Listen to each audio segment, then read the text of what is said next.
CaixaForum Plus y Podium Podcast. Lo mejor está por escuchar. presentan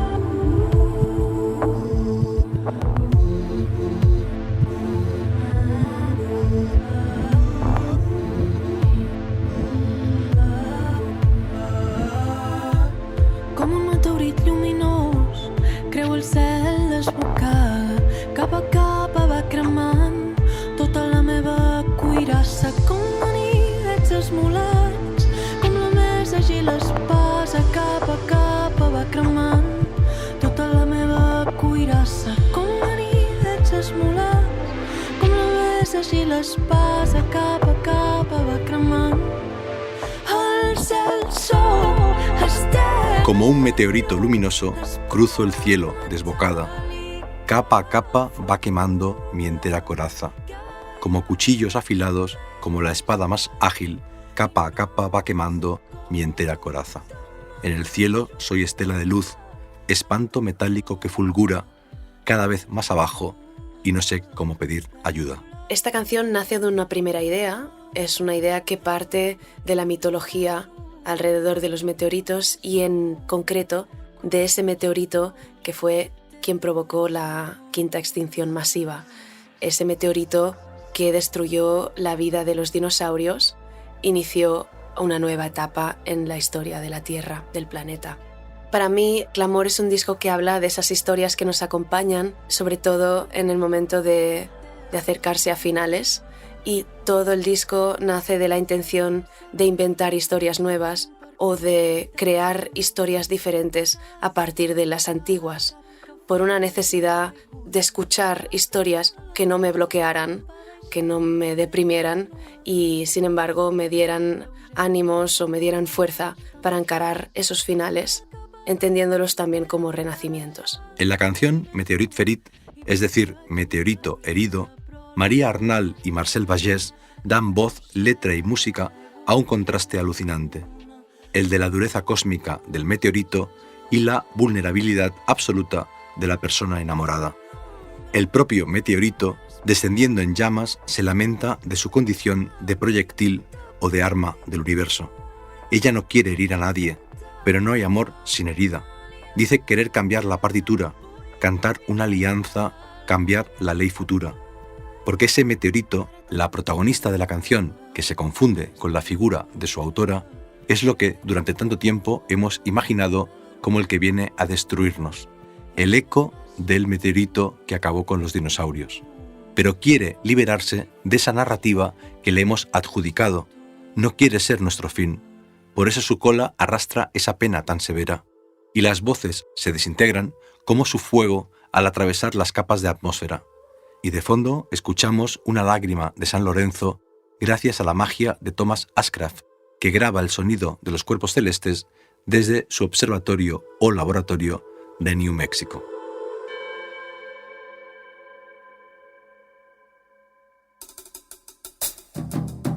La canción se inserta en el disco Clamor, que se puede definir como ficción especulativa.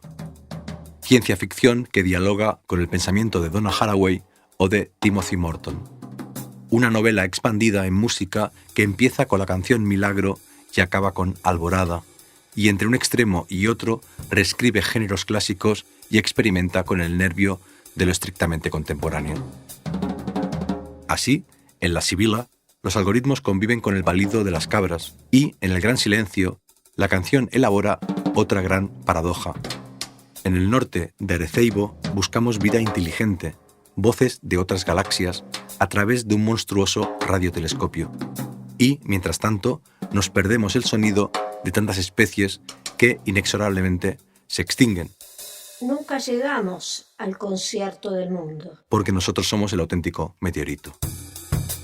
En Clamor hay espacio para los sonidos ancestrales y los del siglo XXI, la lengua de los pájaros y de la inteligencia artificial, la traducción, las voces infantiles, la polifonía absoluta, el espectro sonoro del silencio y esa caja de resonancias infinitas que llamamos cosmos. Si supiéramos traducirlo a los códigos adecuados, sería un disco perfecto para mandarlo a bordo de una sonda en busca de oyentes de otros mundos. Si es que en otros mundos también quieren, como nosotros, aprender a escuchar.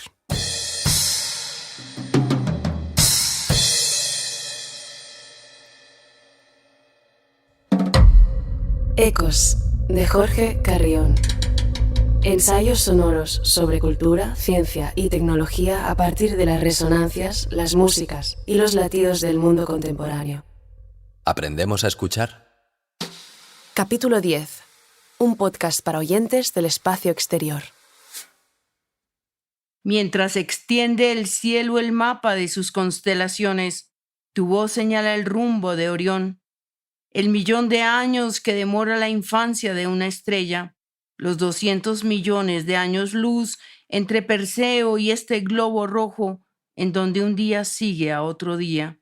Callas desde tu orilla, y los minutos caen y poco a poco van abriendo un pequeño agujero en la arena del tiempo.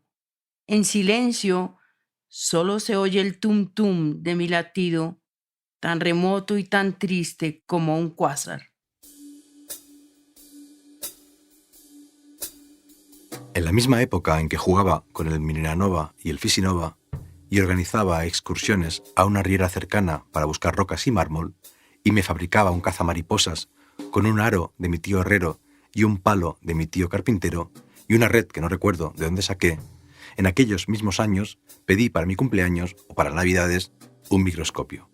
Fue increíble descubrir el mundo de lo minúsculo. Pronto el laboratorio quedó eclipsado por la lectura y por la enciclopedia. Empecé a copiar como loco pasajes sobre temas tan maravillosos como el Triángulo de las Bermudas. Aquellas copias las llamaba trabajos. Un poco antes había empezado a escribir mis primeras novelas de aventuras, pero durante un tiempo las ciencias también fueron importantes en mi vida. Supieron convivir con las letras de un modo armónico, para cerrar el círculo y abrirlo de nuevo. Tal vez por eso les hemos regalado a nuestros hijos un telescopio.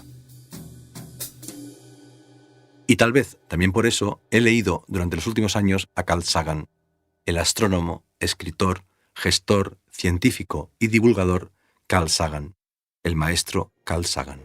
Voyager's passage by Jupiter accelerated it towards a close encounter with the planet Saturn. Saturn's gravity will propel it on to Uranus, and in this game of cosmic billiards after Uranus, it will plunge on past Neptune, leaving the solar system and becoming an interstellar spacecraft, destined to wander forever the great ocean between the stars. And if Voyager should, sometime in its distant future, encounter beings from some other civilization in space, it bears a message, a phonograph record, golden, delicate, with instructions for use. And on this record are a sampling of pictures, sounds, greetings, and an hour and a half of exquisite music, the Earth's greatest hits. A gift across the cosmic ocean from one island civilization to another.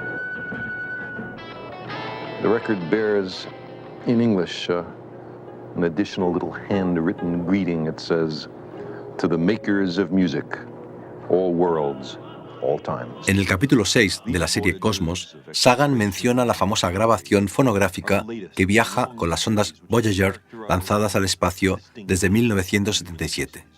Un disco de oro con imágenes, sonidos, músicas y mensajes titulado Los sonidos de la Tierra. Una síntesis del mundo diseñada para ser entendida por una posible inteligencia extraterrestre. El primer disco lo ideó un equipo liderado por él. Se trata de una selección de 115 imágenes y de cerca de 2 horas de todo tipo de sonidos, de las cuales 1 hora y media es de música. Tras una presentación en inglés en la que se habla de los Estados Unidos y de la ONU como máximo órgano de representación de la Tierra, se suceden mensajes pronunciados en 55 idiomas. la variedad lingüística de nuestro planeta.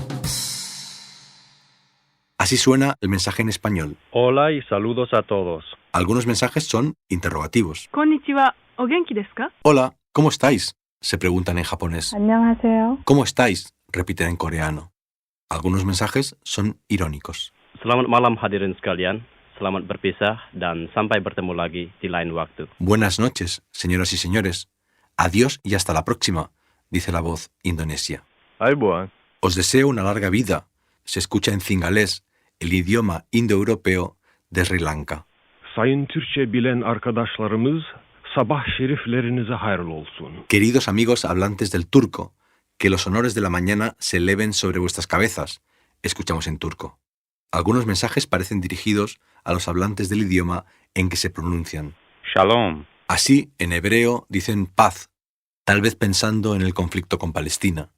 De ese modo se representa la tierra en su conjunto, no solo sus lenguas, también sus tonos, su seriedad y su ironía, sus deseos explícitos y sus deseos secretos.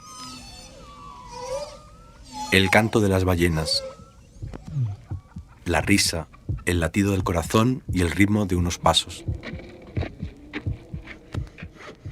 Una sierra, voces y gritos, un taladro, sirenas, motores,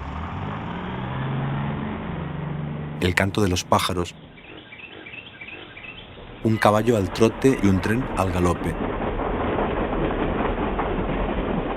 Campanas, discursos de celebración y de política.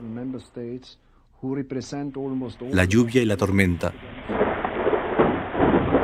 Zumbidos e interferencias.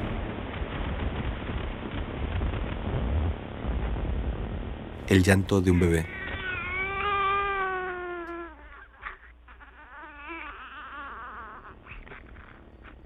El collage sonoro abarca un abanico de geofonías, biofonías y antropofonías que consigue comunicar la plenitud sonora de nuestro planeta.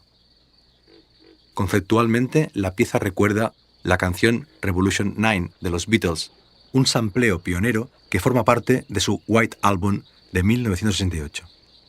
Sagan quiso incluir a los Beatles, de hecho, en el disco, pero fue imposible conseguir los derechos. Eso también dice mucho de nosotros, los humanos.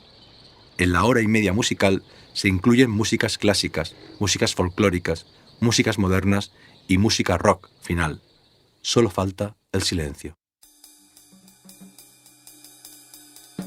La Voyager 1 partió de la Tierra en septiembre de 1977. Viaja desde entonces a 61.155 km por hora. En 1979 pasó cerca de Júpiter y, a finales del año siguiente, por los alrededores de Saturno. En 2012 atravesó la heliosfera, salió del sistema solar a través de la heliopausa, esa especie de delta donde el viento solar se funde con los vientos estelares de otras estrellas. Desde entonces navega por el espacio exterior. En aquella época, sus instrumentos registraron el zumbido de las ondas de plasma del gas que habita entre las estrellas, plasma denso o gas ionizado, interestelar y vibrátil.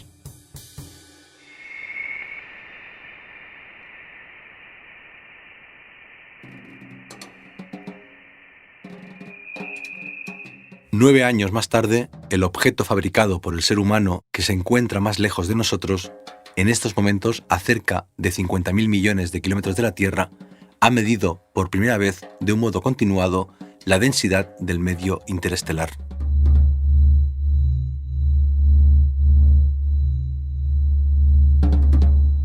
De hecho, durante todo este tiempo no hemos dejado de captar y traducir sonidos cósmicos.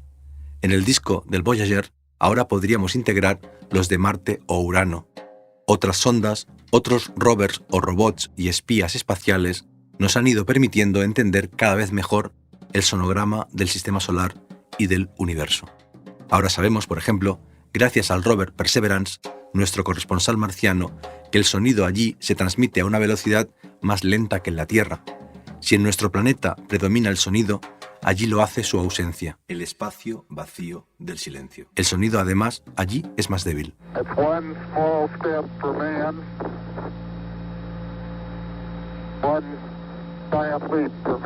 Así se escuchó en la Tierra la famosa frase "un pequeño paso para un hombre, un gran paso para la humanidad", de Neil Armstrong. Y así se escucharía en Marte.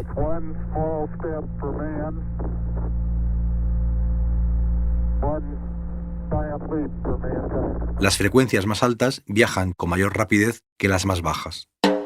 Para entendernos, si se tocara un violín y un contrabajo simultáneamente en Marte, el violín se escucharía antes y el contrabajo después. Se debe a la delgadez y la frialdad de la atmósfera, que está dominada por el dióxido de carbono. ¿Cómo podríamos comunicarle a un ser de otra galaxia el aumento de nuestro conocimiento de los demás planetas durante las últimas décadas? Sería interesante, incluso importante, decirle que no solo hemos sido capaces de representar la sonosfera terrestre, que también hemos aprendido a escuchar más allá de nuestra atmósfera, que podríamos incluso aprender a entenderlo a él, a ellos, a esos seres que, antes de llamarlos alienígenas, superhéroes o extraterrestres, llamamos dioses. Que somos como Ulises, atado al palo mayor de su barco, queriendo aprender, queriendo escuchar. Llena el corazón del deseo de escuchar. Atravesando una por una todas las fronteras, soñando con la expansión infinita de la audiodiversidad.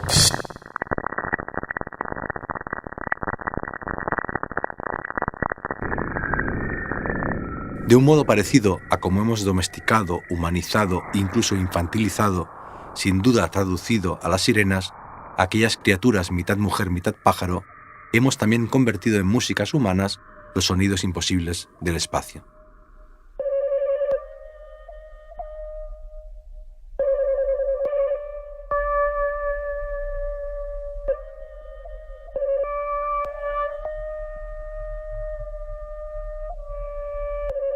Pero, ¿cómo nos escucharían y traducirían las sirenas a nosotros? ¿Cómo interpretaría una inteligencia de otra galaxia el disco del Voyager que diseñaron Carl Sagan y sus colaboradores? La respuesta posible está en esa música extraña que estamos escuchando. Se trata del proyecto Artificial Voyager, del colectivo thisnovation.org. Un algoritmo traduce de ese modo el disco, sus sonidos, sus músicas. Lo hace siguiendo reglas puramente formales y matemáticas. Se rige por el timbre, el espectro o las dinámicas. No hemos conocido inteligencias no humanas del espacio exterior, pero sí estamos creando inteligencias no humanas artificiales, y unas nos permiten intentar la comprensión de las otras. En el ensayo Alien Listening, Daniel Kiel-Shua y Alexander Redding unen sus respectivas inteligencias e ironías para pensar en el sentido profundo del disco del Voyager, es decir, en la posibilidad de una teoría musical intergaláctica, de un oído de otro sistema solar. Su interpretación del gesto de la NASA es que en realidad no propone tanto la comunicación como la escucha. El disco cree en la universalidad de la música, y es una pregunta sin respuesta. ¿Es eso lo que nos hace humanos? ¿La necesidad de que nos escuchen los otros, los aliens, los demás? ¿Seremos completamente humanos cuando encontremos nuestro espejo? ¿Cuando llegue del espacio nuestro eco? En la lección de música, Quiñar argumenta que la pérdida de la voz infantil marca el destino de los hombres. A partir de ese momento, componen música o tocan instrumentos, a menudo con el afán de recuperar el tesoro perdido. De ese modo, cada ser humano reproduce en su vida la historia de la humanidad. Yo creo que todos los animales, todos los seres vivos en la Tierra son capaces de escuchar y de entender un mensaje vital para la supervivencia del planeta, y somos probablemente los únicos que hayamos perdido esta capacidad por justamente haber desarrollado este lenguaje que por otras partes evidentemente nos ha llevado a muchas cosas que son muy positivas, pero yo creo que la desconexión viene de este momento cuando empezamos a articular el lenguaje. Tras nuestra adolescencia como especie, en la que perdimos la capacidad de sintonizar con los sonidos de la naturaleza, en la que olvidamos la lengua de los pájaros, inventamos la música y el lenguaje, el mito de la Torre de Babel, y empezamos a componer y a escribir para recuperar el sistema de comunicación perdido. Por eso creamos también la bioacústica o los podcasts, como este, que no es para oyentes del espacio exterior, sino del espacio interior, porque no hay planeta B y los glaciares se están derritiendo. En silencio, Solo se oye el tum-tum de mi latido, tan remoto y tan triste como un cuásar. Durante muchos meses, el título de trabajo de mi podcast Solaris fue Nuestra corresponsal en el futuro. También Ecos ha tenido durante su gestación otro nombre. Se llamó Todos los sonidos del mundo. El maestro Carl Sagan se me adelantó medio siglo. Los sonidos de la Tierra es un podcast antes de que existieran los podcasts. Un podcast expandido, con imágenes. Un disco experimental, como The White Album de los Beatles, donde también están incluidos muchos de los sonidos que componen la sonosfera, la dimensión sonora del mundo. No aspiro, por supuesto, a que mis podcasts se conviertan en discos de oro, pero sí me encantaría que algún día se puedan escuchar en discos de vinilo. Dejó una huella dactilar sobre los surcos del vinilo. Siempre hay que buscar alianzas entre lo clásico y lo viral, entre lo pixelado y lo mineral. Con ese deseo analógico, en estos tiempos digitales, acaba la primera temporada de Ecos, que ha ido revelando en cada uno de sus 10 capítulos una décima parte de un mismo iceberg. ¿Cuáles serán las nuevas historias secretas? Aprenderemos, finalmente, a escuchar.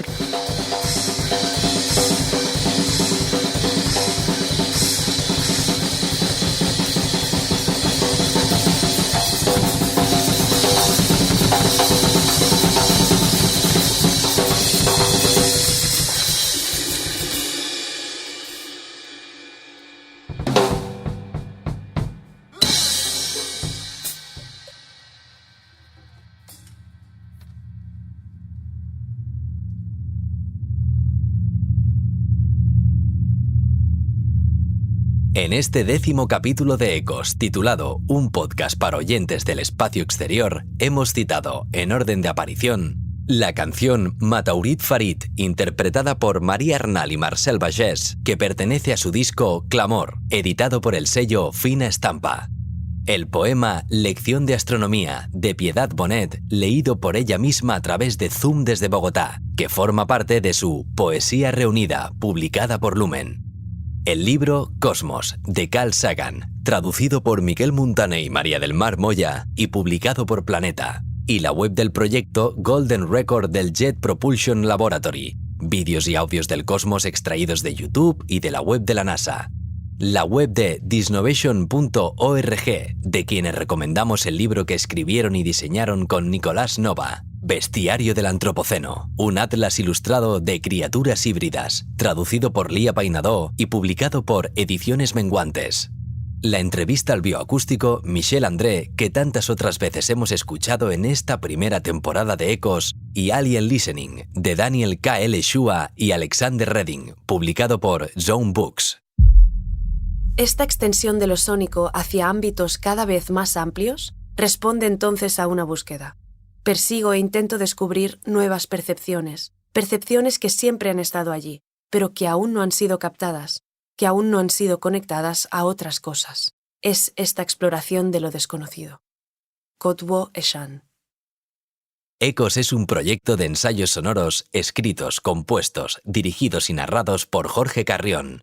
La edición, la música original y el diseño sonoro son de Andreu Quesada. La voz de la cabecera y de las citas finales de Maria Arnal, que ha sido entrevistada para este episodio.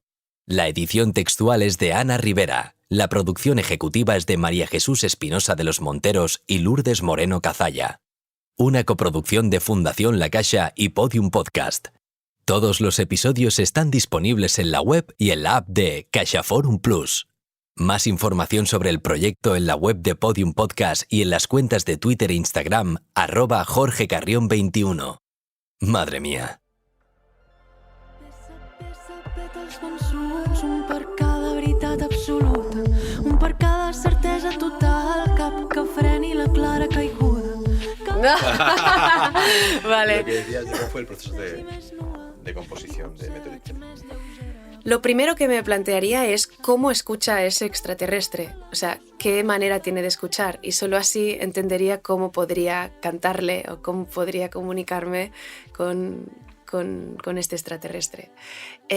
Una vez estaba cantando frente a unas abejas con el vestido de apicultora y luego de cantar se me apareció esta pregunta: ¿cómo me habrán escuchado? Y se lo pregunté al apicultor. Y entonces el apicultor se quedó totalmente bloqueado porque nunca lo había pensado tampoco. Y me dijo, mira, me han preguntado muchas cosas, pero esta nunca. Y me quedé con el interrogante. Y bueno, las abejas tienen un sistema de escucha que funciona por vibración, pero no tienen orejas. Y bueno, al final es esta idea de que los extraterrestres están en la Tierra y de que hay muchas maneras de escuchar y por tanto también de comunicar y de cantar, porque hay miles de seres dispuestos a aprender a comunicarse con nosotros y que tenemos que aprender a escucharles.